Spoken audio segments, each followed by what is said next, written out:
Olá, boa tarde. Sejam bem-vindos. O professor já entrou, já vou conectá-lo aqui.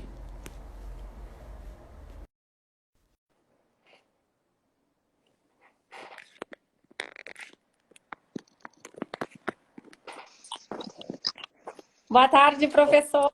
Tudo bem, doutora Denise? Tudo ótimo. Melhor impossível nesse nosso encontro por aqui.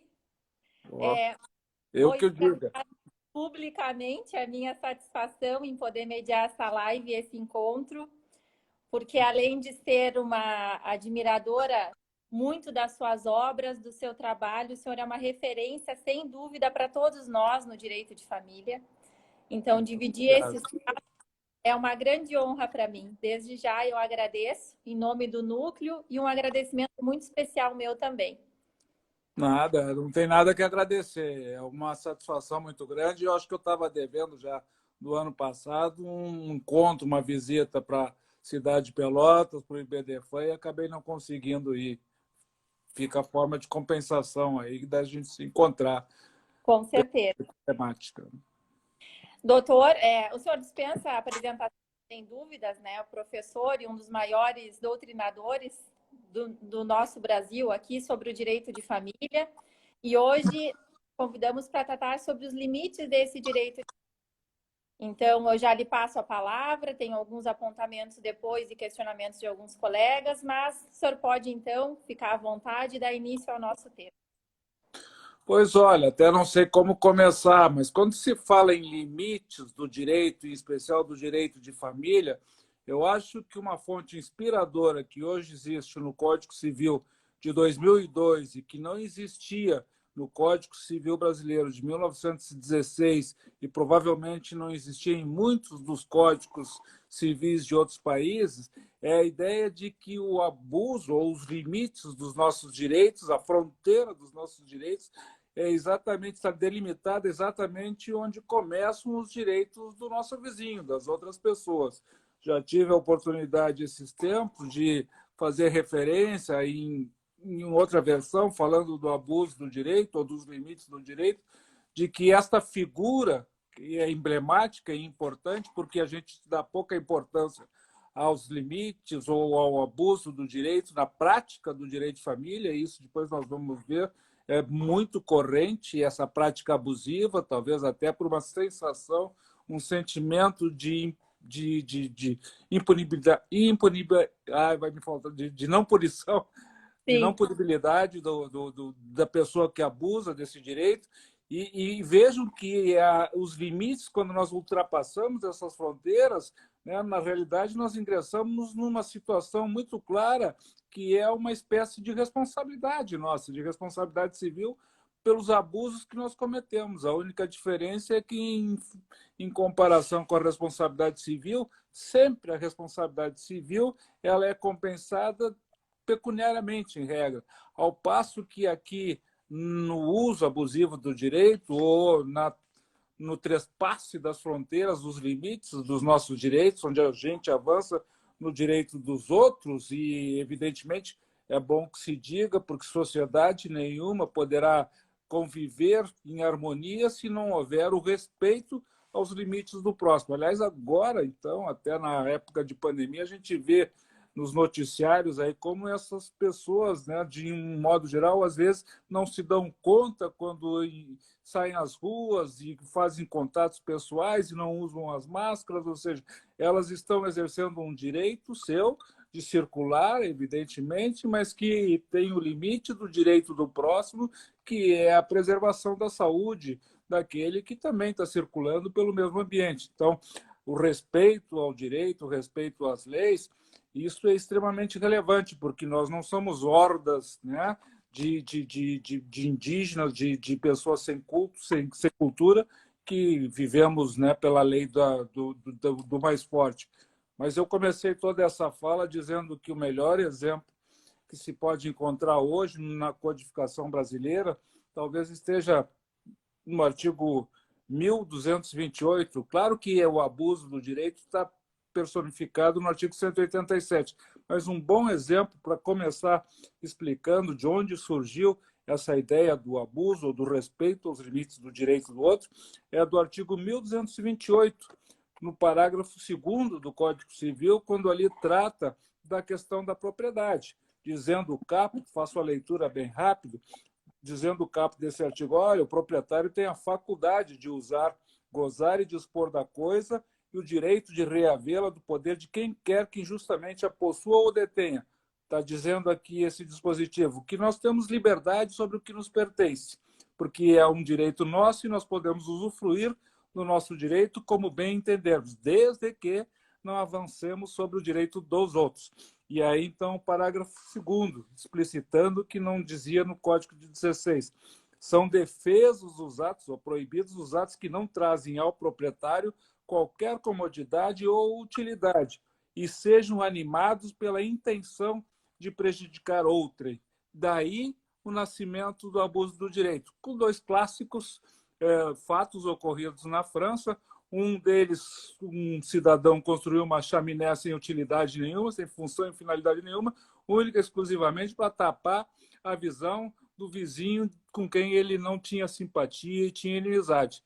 Em uma outra situação, que foram os precursores do abuso do direito na França, onde tudo começou, a teoria lá que se iniciou, um outro vizinho que desviou o curso de um rio subterrâneo para inviabilizar que a água chegasse até a propriedade deste vizinho.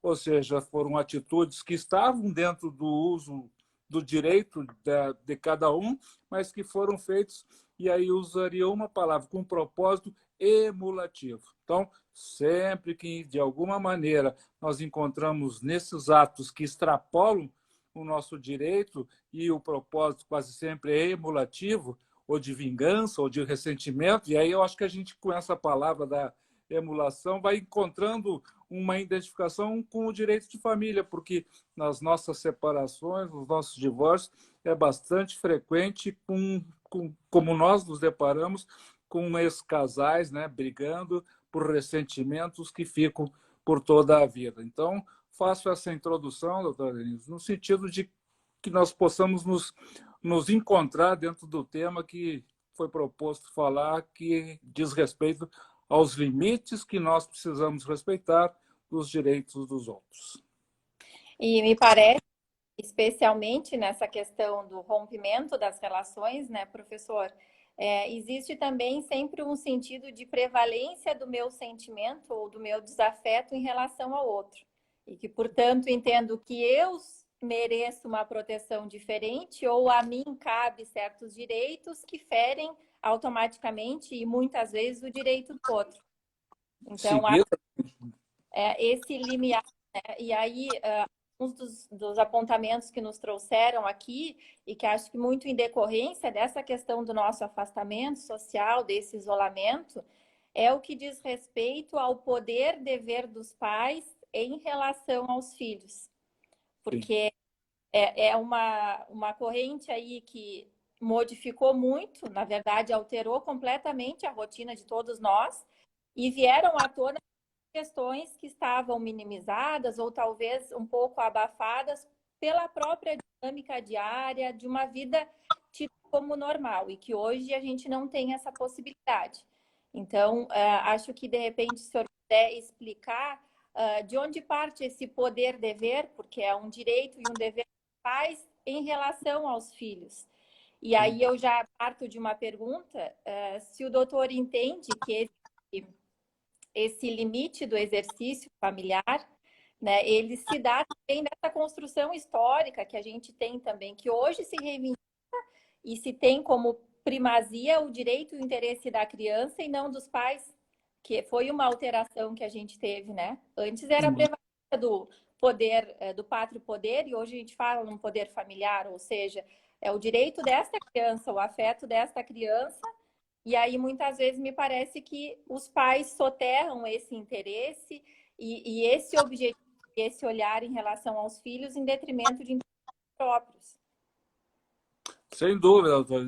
Eu sou testemunha, profissionalmente falando, dessa mudança de 180 graus, desse giro de 180 graus que o direito deu em relação, por exemplo, né, das questões relacionadas com os filhos, porque era um direito, o pátrio poder, essa era a expressão, era um direito dos pais, né, o poder de mando sobre seus filhos. Aliás, se nós formos para o direito romano, inclusive os pais, ou o pai tinha o poder até de vida e morte sobre a pessoa do filho. E de lá para cá, em que os pais tinham um poder absoluto sobre a vida, inclusive dos seus filhos, o que nós encontramos hoje é a inversão completa desse direito, né? E até bem pouco tempo eu falava na minha advocacia do direito de visita, que não era nem um direito da criança, como hoje se sabe que é.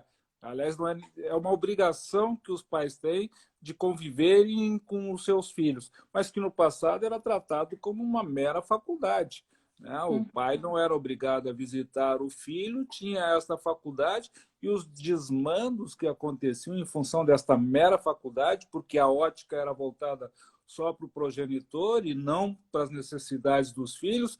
Então, as situações abusivas que ocorriam nas relações familiares de convivência, inclusive incluindo aí os avós, sou testemunho de várias situações em que os avós também eram cerceados, e verificava, sem saber naquela época, estou falando lá na década de 80 e 90, que naquele tempo nós estávamos praticando desmedidamente a alienação parental, né? Porque essas situações todas eram com um único propósito, eram praticadas com um único propósito de agredir, de ofender, de atingir a pessoa do outro genitor. E os filhos eram meros, né, meros instrumentos dessas formas de agressões. Então, a agressão, por si só, não sei se ela não estava, na época, caracterizando duas situações muito claras, de uma violência, por vezes, doméstica, né, de uma violência psicológica, de uma violência moral, e, do outro lado, ou em contrapartida,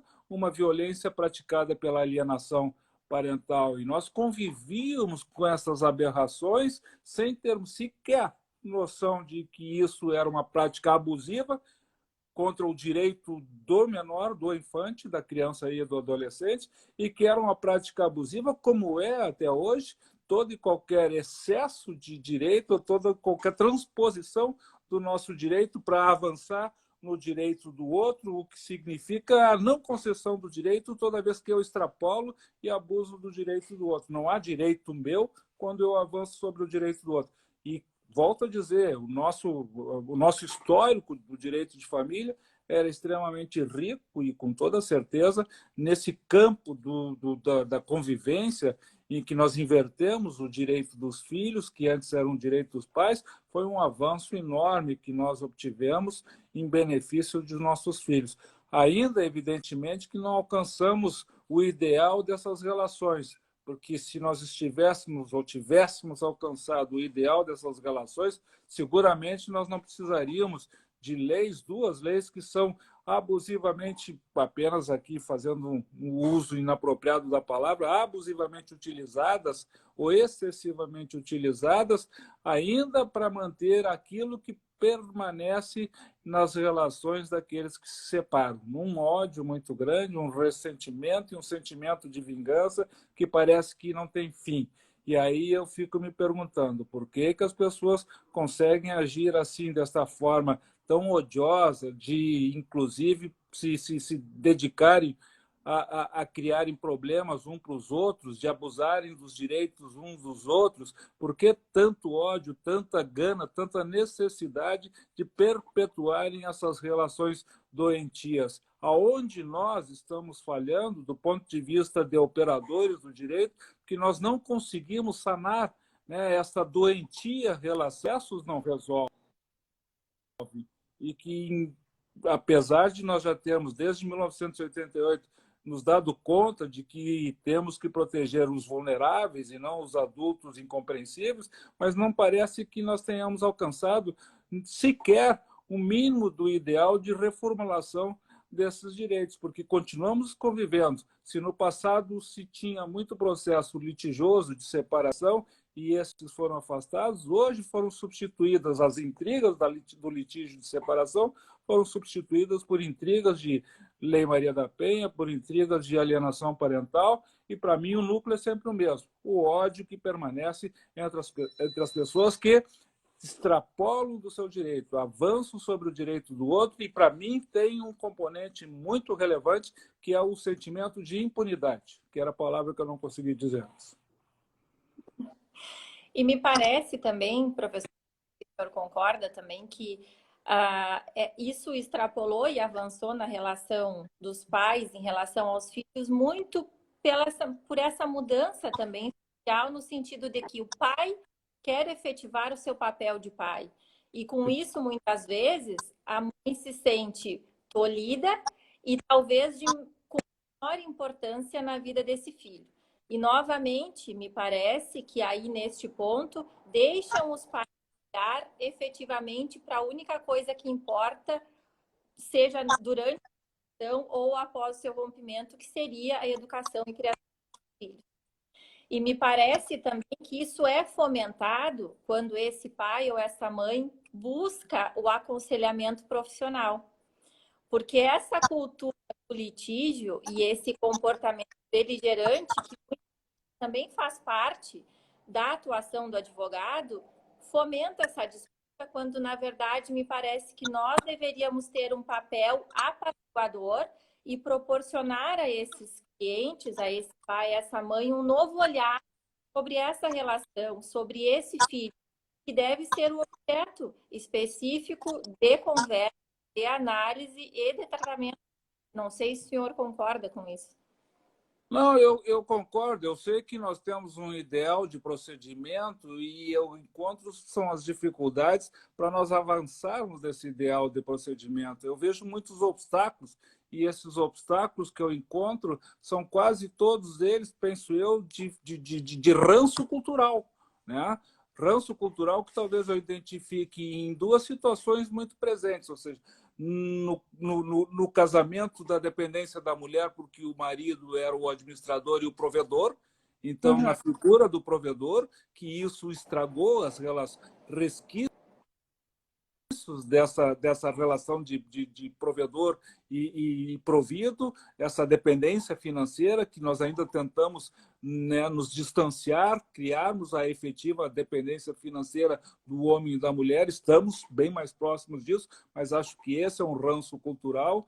E o outro ranço cultural é o pátrio-poder, o poder de propriedade ou de posse que se tinha sobre os filhos. Olha, isso estragou a nossa cultura familiar de uma maneira tal que, se talvez servisse para o passado, hoje em dia não tem o menor sentido. Mas, como eu digo, não quero usar exageradamente essa palavra ranço, mas esse ranço é difícil de se modificar. E olha que nós já melhoramos muito, porque se eu fizer aqui um retrospecto no passado em que prevaleciam essas duas ideias, né, da posse dos filhos e da posse da própria mulher, com poder de vida e morte no passado um pouco mais distante.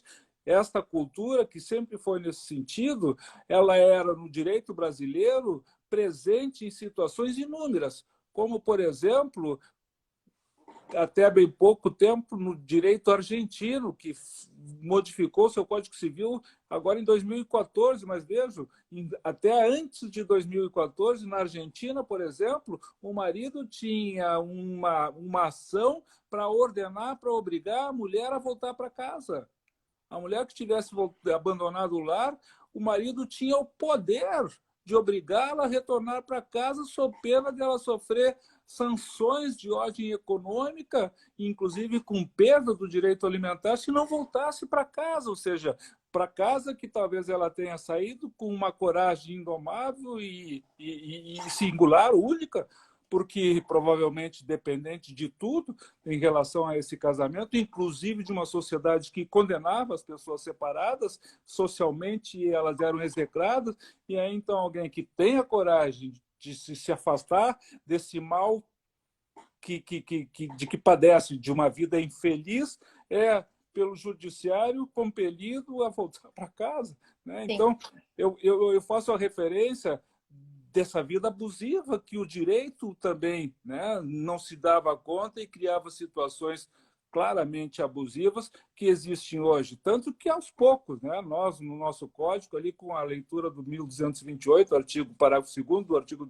1228, aos poucos nós vamos despertando com a nossa legislação e com a nossa jurisprudência, e isso é um privilégio de poucos, porque tem países que ainda não têm legislação tratando do abuso do direito, tem só como uma teoria e não como um direito previsto em lei, mas aos poucos nós estamos abrindo os caminhos para a renovação dessas situações, que são inúmeras. Nós vamos encontrar no direito de família inúmeras situações de práticas abusivas das relações, tanto na linha horizontal, que são as mais frequentes, entre cônjuge e companheiros, e também na linha vertical, entre ascendentes e descendentes, e vice-versa, nas duas direções. Esse é o nosso, digamos assim, o nosso compromisso, né? Como pessoas vinculadas ao direito, de, quem sabe, reescrever essa página das nossas relações. Doutora, uma colega colocou aqui que ontem uma cliente teria questionado sobre titular e perder os direitos, né?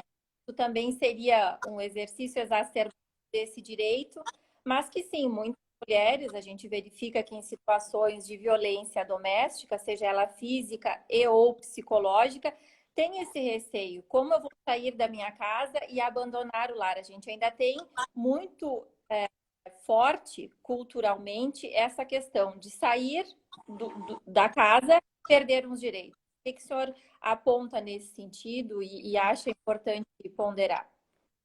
Bom, acho que até pouco tempo a situação era essa, né? A mulher que abandonasse o lar injustificadamente, ela perdia os alimentos, perdia a guarda dos filhos num passado mais distante, perdia o direito aos bens num passado mais distante ainda, perdia o direito ao uso do sobrenome do marido e perdia o direito aos alimentos. E aí, então, esta comparação que se fizesse em relação ao que o homem perdesse se abandonasse o lar, porque era mais frequente o abandono dele, abusivo, com um abandono literal, não só físico como material. E aí, então, o que o homem perdia, segundo o regramento brasileiro? Não perdia nada, porque ele não era afetado pela perda dos bens, ele não era afetado porque os bens ele que tinha condições de adquirir, ele não perdia o nome porque nem adotava o sobrenome da mulher, ele não perdia a guarda dos filhos porque já não tinha realmente a guarda, que era unilateral e entregue geralmente às mulheres, como até hoje são as mães, e não perdia absolutamente nada, nem pensão alimentícia, porque ele não era credor, como não são credores, em regra, os homens de pensão alimentícia. Mas essas diferenças brutais de tratamento também não deixavam de ser uma imposição da lei, não sei lá por influência de quem, mas todos nós podemos descobrir qual é a influência que permitiu que essa situação permeasse as relações jurídicas e familiares do passado, mas evidentemente que hoje está liberto. A pessoa, se não sair de casa, é que o problema se instaura. Porque continuar dentro de uma casa onde essa pessoa se sente absolutamente infeliz, quem sabe premida, angustiada, porque não, só se não tiver exatamente para onde ir, porque se tiver qualquer luz de auxílio vindo de fora, eu acho que é o começo de uma vida de felicidade que ela não encontrou no casamento. Não há nenhuma sanção, para ser mais exato, o fato de ela sair de casa, e graças a Deus nós temos essa renovação que acabou com o litígio desde 2010, né? Com a emenda constitucional 66, aí nós tivemos uma nova realidade do direito brasileiro. Nós estamos melhorando, mas ainda encontramos situações que precisam ser melhor colocadas no nosso direito. Sem dúvida. Professor, e o senhor relatou também a questão da própria violência doméstica e da Lei Maria da Penha, e muitas vezes a gente verifica a utilização desse mecanismo para afastamento, né, do convívio do pai com os filhos. E eu sempre me gostaria de ouvir qual é a sua opinião, porque me parece que a violência ela é perpetrada contra a mãe, haveria necessidade real de afastamento desse agressor, desse pai com os filhos? O senhor entende isso como a melhor forma e no intuito de preservação da mãe? a ordem de afastamento compulsório do genitor? Não, a ordem de afastamento eu entendo que ela é mais do que necessária, mas eu digo dessa privação, porque aí tem a medida protetiva e, Ah, sim. consequentemente, A proibição de se aproximar dos filhos? isso. Não, isso é uma aberração, não existe, nem pode acontecer. Vou dizer, se a violência é contra a mãe dessas crianças, o cônjuge ou a companheira do cidadão dito agressivo, neste espectro que se encerra a proibição. Né? É um equívoco enorme estender essa proibição de aproximação em relação aos filhos. Digo até mais, né? Quando se olha para a lei da alienação parental e se olha a figura daquele estágio do acusado falsamente de abuso sexual, sempre no passado, toda vez que houvesse uma acusação de abuso sexual, a primeira coisa que o juiz fazia era suspender as visitações. E aí eu tive situações terríveis de clientes que ficaram, em regra, em média, 6 anos sem ver os seus filhos, nunca mais viram os seus filhos. Não preciso dizer que nunca mais conseguiram restabelecer a convivência com esse filho alienado por uma falsa alegação de abuso sexual. E aí eu preciso sempre repetir aquilo que eu digo, a indicação que se tem é de que nunca haja solução de continuidade na convivência do genitor com os filhos, mesmo quando existam acusações que podem ser verdadeiras, mas que também podem ser falsas, e 85% das acusações de abuso são falsas, estatisticamente levantado, então as chances de não serem verdadeiras as acusações de abuso são muito mais em maior número do que as possibilidades de serem verdadeiras. Na dúvida, tudo o que não se faz é interromper a relação. Por isso que, então, na Espanha, o que determinaram? Construíram lá uma figura interessante, chamada de ponto de encontro familiar, PEF é a sigla, e essas visitas se dão à casa, onde fica um assistente social responsável pela coordenação dessa casa, um psicólogo, às vezes, e esses profissionais vinculados ao Poder Judiciário, eles fiscalizam a convivência, a comunicação e a interação desses genitores com os pais. Se não há acusação de abuso sexual, o pai sai com a criança no dia de convivência. Se existe essa acusação, a convivência se dá no mesmo ambiente desta casa. E ali as pessoas são observadas, porque é fácil detectar a falsa acusação de abuso sexual. O comportamento da criança dita abusada é completamente diferente quando esse abuso realmente existiu. As reações são completamente diferentes dessa criança. É fácil perceber. Um psiquiatra, um psicólogo consegue verificar. Então, eu não vejo, para não fugir do assunto, eu não vejo que se deva proibir o contato por conta de uma violência. Até porque o nosso tema é o abuso, de alguma maneira, o fato de extrapolar os limites do nosso direito. Muitas das vezes, esta Lei Maria da Penha e também a lei da alienação parental são utilizadas com o único propósito de criar situações abusivas. Abusa da Lei Maria da Penha aquela mulher que tira compulsoriamente o marido de casa sem que tenha havido violência, porque ela sabe que só a alegação é suficiente para expulsar o outro de dentro do lar, que nunca mais retorna. E não existe nenhuma punição para este abuso do direito. O que também acontece quando um genitor faz acusações falsas de alienação parental e se sabe que, às vezes, ele tem, com este propósito, obter alguma vantagem em termos de discussão de guarda, em termos de fixação de alimentos ou até de partilha dos bens. As pessoas, sempre por conta do abuso que praticam diante da impunidade que existe na nossa legislação, e trago mais um exemplo frisante de uma ocorrência de abuso, é quando os cônjuges, nos processos de partilha, ficam fraudando a existência de bens, desviando bens uns dos outros, porque sabem que o pior que pode acontecer, o máximo que pode acontecer, se forem descobertos, é ter que dividir o bem. Então, qual é o mal que não custa tentar, porque ele pode reduzir a ameação do outro ou até aniquilar a ameação do outro se ele for exitoso na prática fraudatória da partilha dos bens.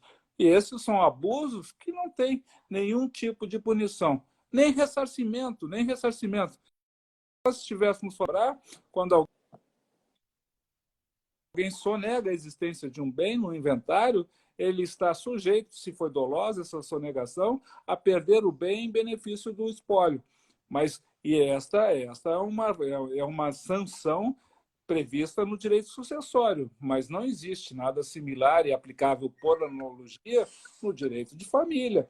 É esta impunidade, esta sensação de impunidade que é muito própria desses países latinos, e o Brasil é um exemplo disso, é tudo o que nós precisamos começar a tentar modificar, para a alteração dessas situações. Porque, senão, essa prática de abuso vai continuar incomodando os nossos relacionamentos e os nossos processos que não deveriam ser litigiosos, eles continuarão sendo litigiosos, com as pessoas fugindo das práticas que são sugeridas ou das chamadas multiportas que são sugeridas para encontrar meios alternativos de solução dos conflitos, porque parece que pela impunidade os conflitos não interessam que sejam solucionados.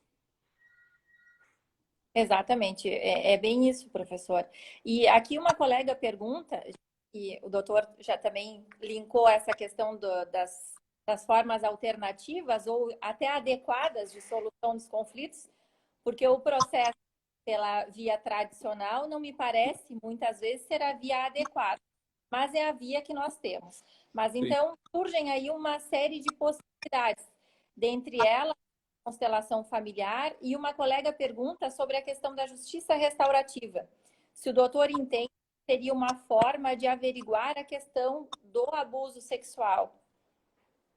Eu honestamente não saberia responder, porque essa questão da justiça restaurativa, eu não me dediquei ainda ao estudo da justiça restaurativa. Tenho noção, obviamente, do que se trata, mas eu nunca fiz uma vinculação da justiça restaurativa, que é própria específica, que até onde tenho conhecimento do direito penal, né, que é uma forma de reaproximação das vítimas ou dos familiares das vítimas com a pessoa do criminoso, do ofensor, e ainda não fiz, né, não me dediquei ao exame dessa situação, trazendo isso para o âmbito do direito de família. Por isso que eu vou ter que pedir desculpas por não poder responder a essa questão, porque não estou preparado teórica e com conhecimento prático para poder responder a pergunta. Fico devendo essa resposta. Na questão eu estudei agora há pouco e fiz uma pesquisa a respeito de qual tem sido o posicionamento do nosso tribunal nessas técnicas alternativas que o tribunal assim entende. Em a constelação familiar, eu verifiquei em alguns julgados que quando é utilizada a constelação na perícia para averiguação, por exemplo, do abuso sexual, o tribunal desconsiderou essa perícia porque a constelação não é um meio científico e que, portanto, não poderia, não seria o meio seguro de averiguar se houve ou não esse abuso. Nesse limiar entre o processo, a perícia e recurso, se passaram anos em que essa criança foi tolhida do contato com esse pai.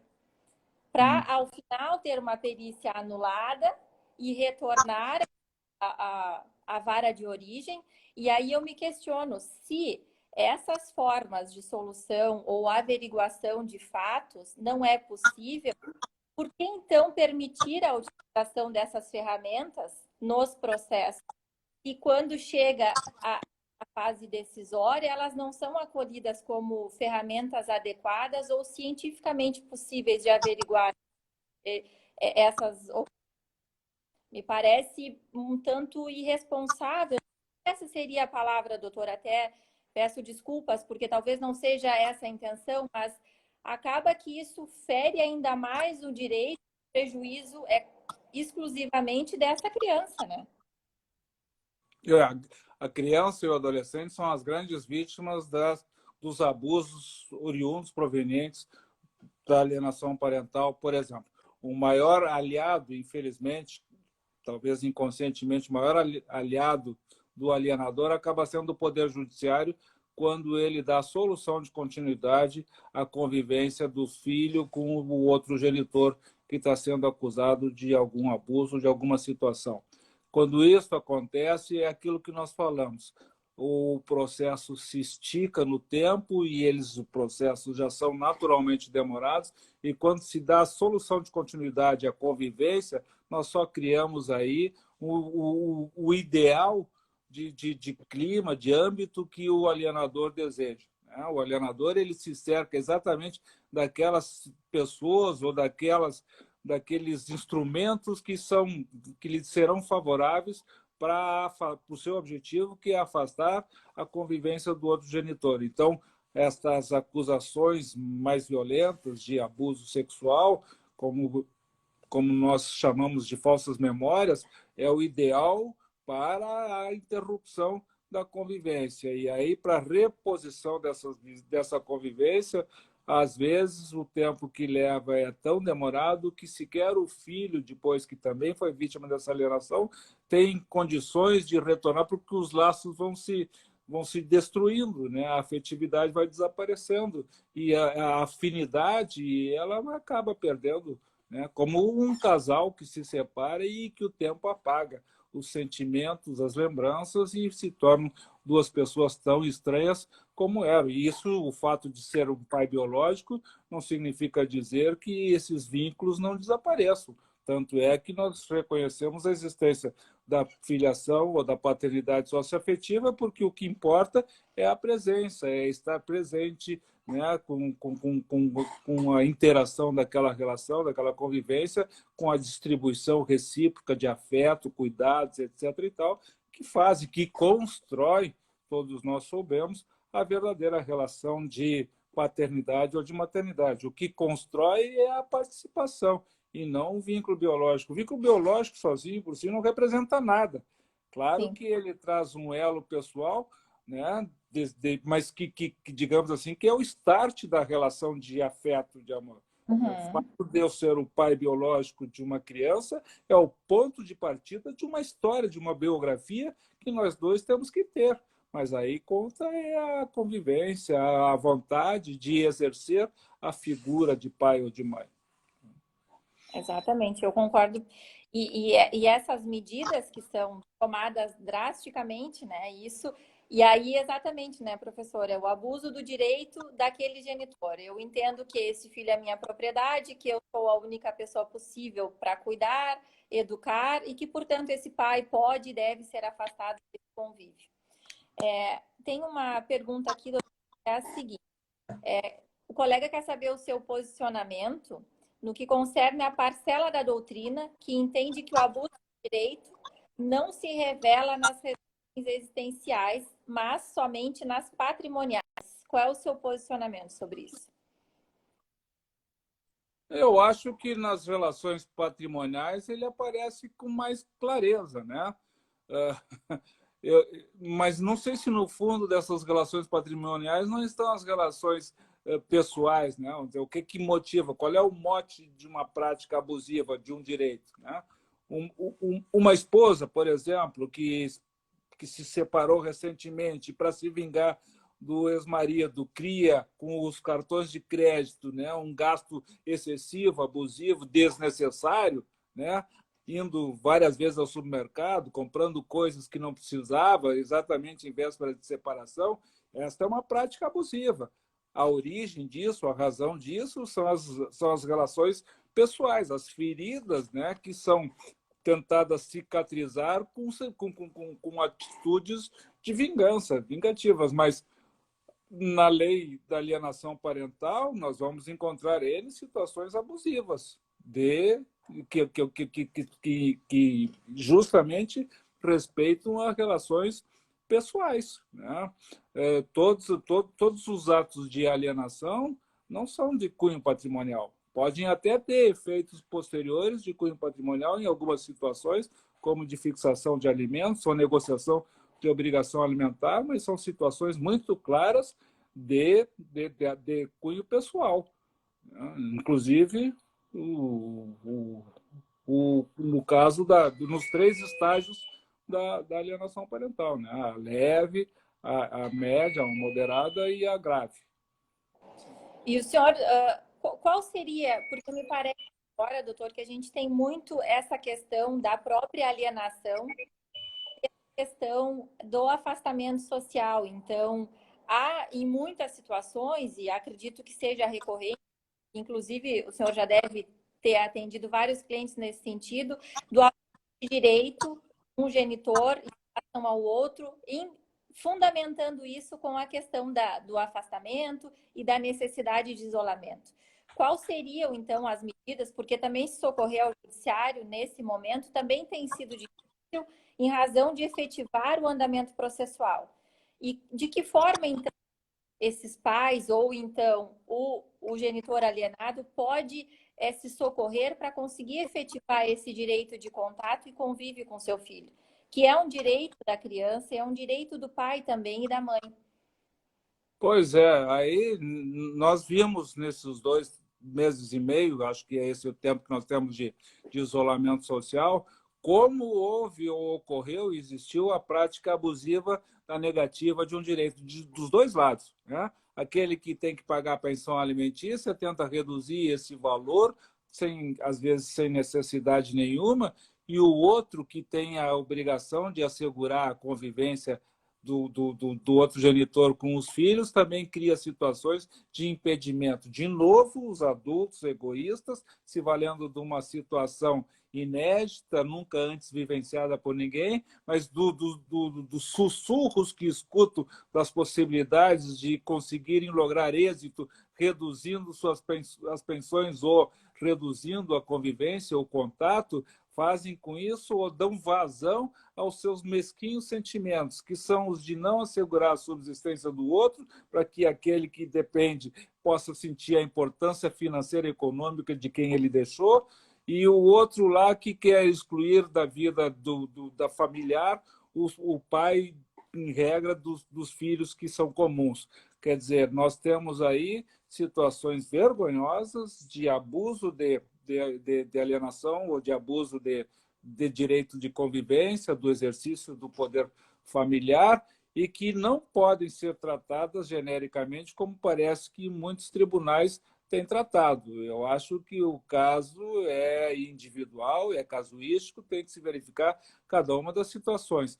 Proibir, interromper a convivência, nunca. Se for inevitável que se interrompa a convivência, porque existem algumas situações que não recomendo o contato direto por conta da atividade profissional de um dos pais, por conta dos riscos ou da idade das pessoas com quem essas crianças vão conviver, por conta mesmo das crianças que tenham que se deslocar para um lugar muito distante ou para um lugar em que o ambiente não seja suficientemente seguro.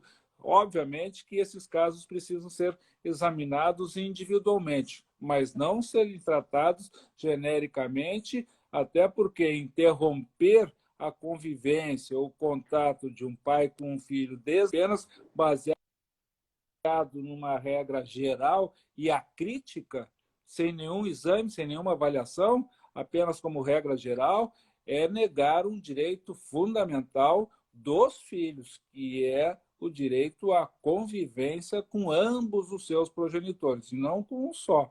Porque dar vazão a isso é, de novo, auxiliar aquele que não quer pagar os alimentos ou o outro que não quer que o genitor conviva com os filhos que são comuns. E, de qualquer forma, embora não tenha uma sanção direta, o Código Penal prevê algumas sanções também, né, professor, em relação a essa ausência de assistência ou mesmo a lesão à integridade psicológica. A gente poderia fazer um link, no caso, nesse sentido. Seria uma forma de coibir esses atos? O senhor entende como adequado e possível ou o senhor descarta essa possibilidade? Olha, eu não tiro, se entendi bem a pergunta, eu não tiro nenhum tipo de efeito jurídico, né, de combate a qualquer tipo de abuso de um direito, né? Diferente da responsabilidade civil, que apenas ressarce através do dinheiro, da pecúnia, nesse tema que nós estamos tratando, dos limites ou do extrapolamento desses limites dos direitos, avançando sobre o direito dos outros, nós temos várias situações que são previstas como sanções, né? E eu não vou descartar nenhuma. E eu acho que todas, inclusive, em regra, podem ser usadas de uma forma analógica. Mas, por exemplo, nós passamos desde a nulidade de um ato, né? Desde a nulidade de algum ato, pela aplicação de multa. As multas são a multa é um instrumento interessantíssimo, por exemplo, na prática da alienação parental, quando o outro genitor tenta boicotar a convivência, arrumando programação melhor para os filhos, né? Não vai sair com o pai porque o filho tem um aniversário de um amiguinho na escola, então vai cerceando, criando coisas mais atraentes para os filhos.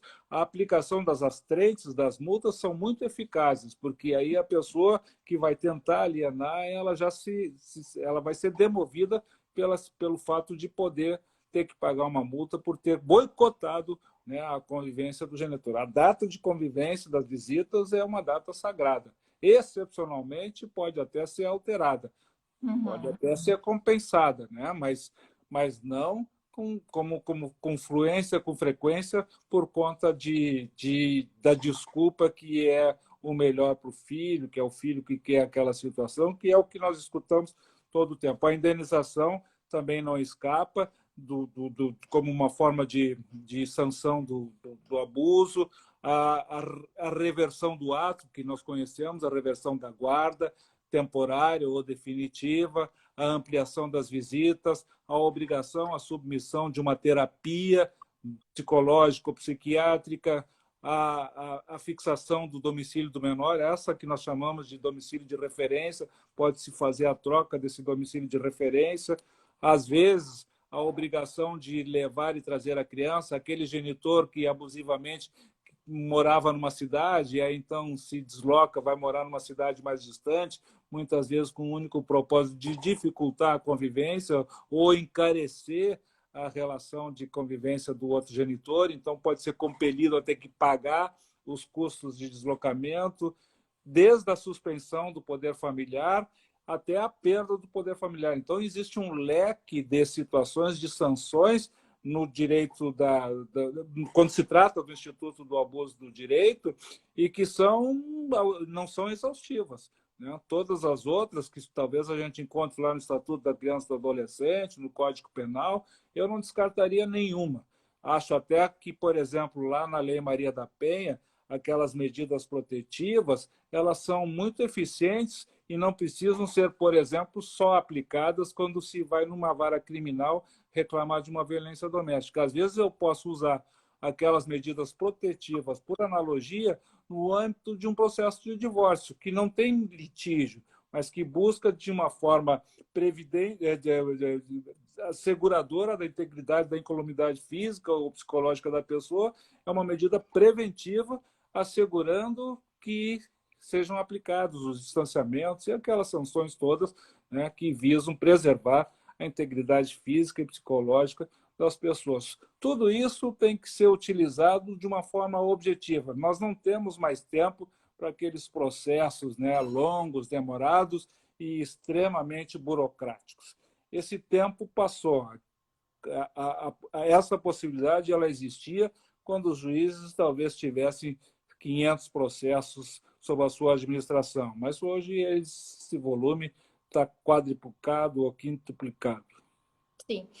E o senhor acha, mesmo nessa questão, quando os pais ainda estão em muitos conflitos e que há uma grande divergência ou mesmo uma impossibilidade do exercício paternal ou maternal, o senhor acha como uma ferramenta possível e facilitadora o termo de parentalidade?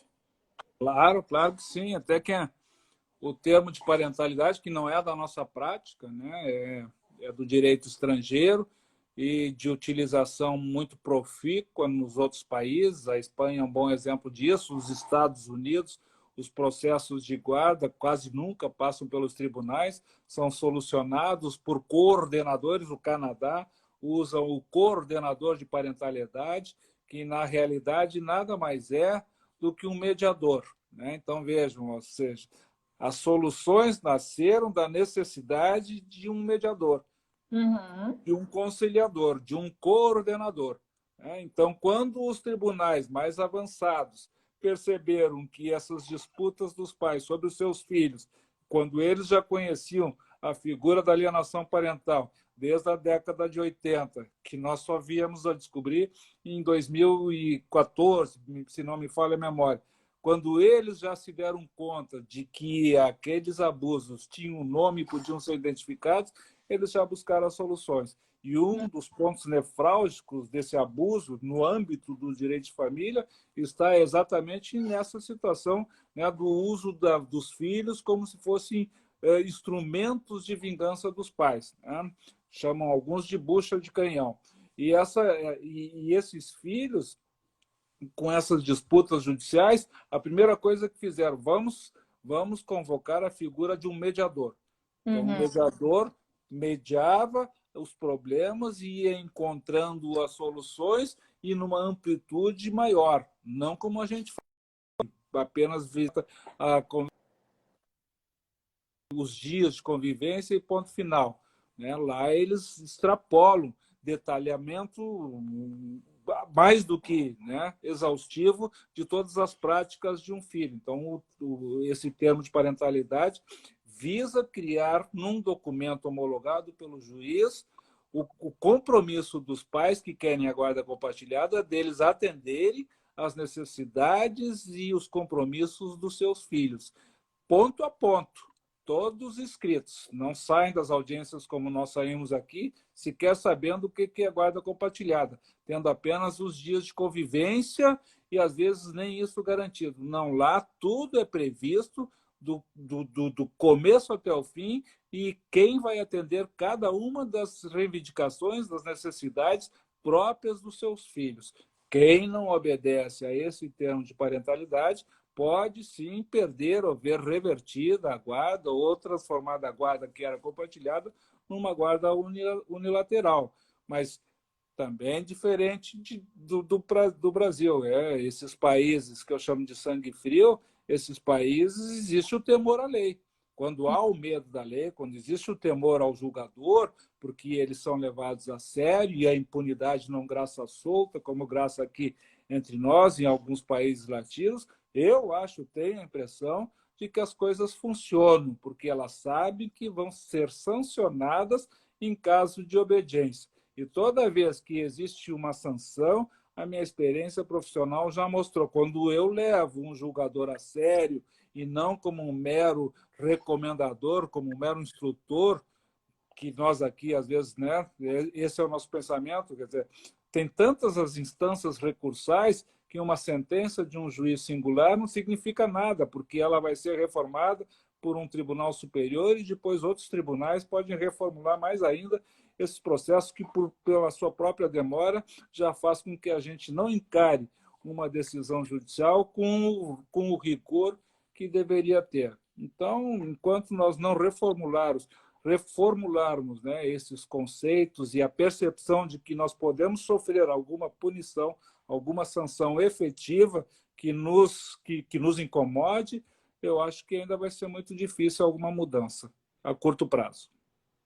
E eu penso que, de repente, a gente pode, então, se utilizar desse próprio instrumento já, por exemplo, na propositura de uma ação. Porque também vai instigar no outro, ao menos responder o porquê não fazer o termo daquela forma, ou então propor modificações. Mas também acho que faz uma abre-se um espaço para um diálogo diverso do que o já posto, que é bem o que o doutor colocou. Nós vamos para uma audiência, saímos de lá absolutamente nada resolvido.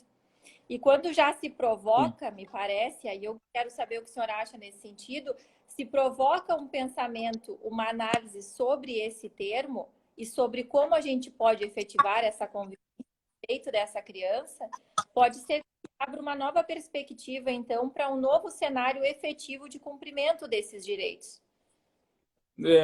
Eu estava pensando aqui, enquanto ouvia a sua explanação, doutora Denise, que talvez o modelo que em algum momento nós devêssemos seguir é o modelo do direito americano, ou seja, as discussões pouco chegam às barras dos tribunais. Elas são resolvidas através dos próprios advogados, que são realmente as figuras ou as pessoas, os profissionais, que se empenham na resolução desses temas, ou seja, tem uma forma de agir tão eficiente que, quando eles chegam aos tribunais, é meramente para a homologação daquele acordo, né?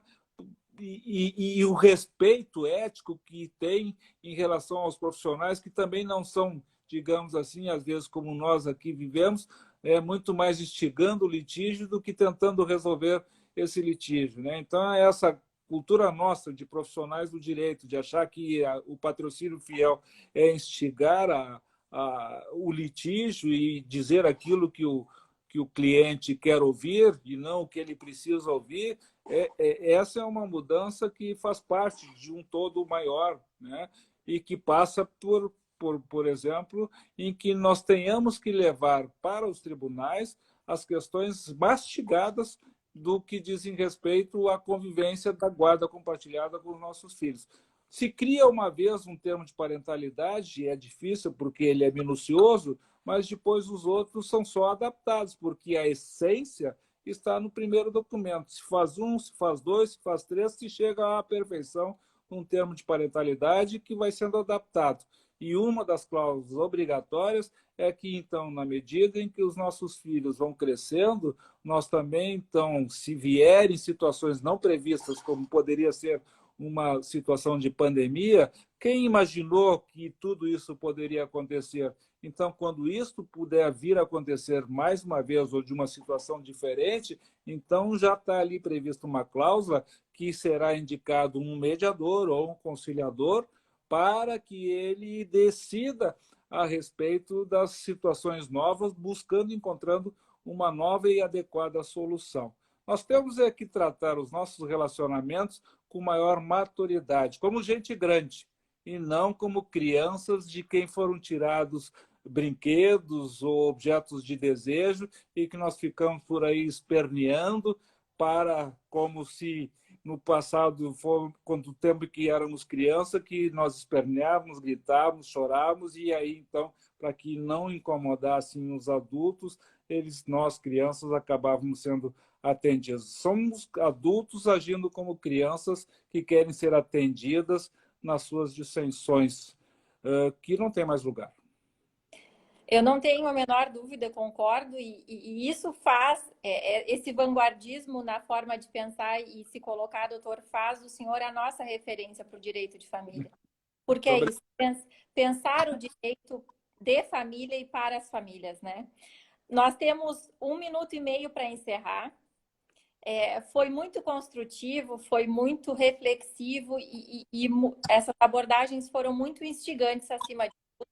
Eu agradeço novamente, imensamente a sua participação e a sua colaboração, que é impagável para todos nós. Muitíssimo obrigado. E eu passo a palavra para o senhor fazer as suas considerações finais, que infelizmente estamos encerrando o nosso tempo. Tá bem, é que o tempo passa muito rápido quando se fala de coisas que se gosta, né?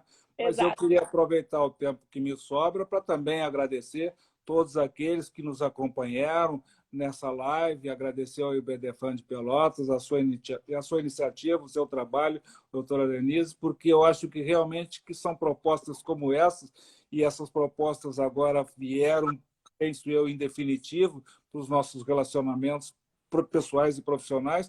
Eu acho que é o lado positivo, né, dessa pandemia, né? Nós construímos novas formas de comunicação, mas o ideal delas, ou não o ideal, mas o principal delas é que nós encontramos novas formas de aprendizado, novas formas de repensar o nosso direito e, quem sabe, usar muito mais, né, do nosso sentimento, da boa vontade de resolver as coisas, que talvez antes, na correria de sempre, a gente não tivesse tempo para se aperceber do caminho errado que nós estávamos tomando.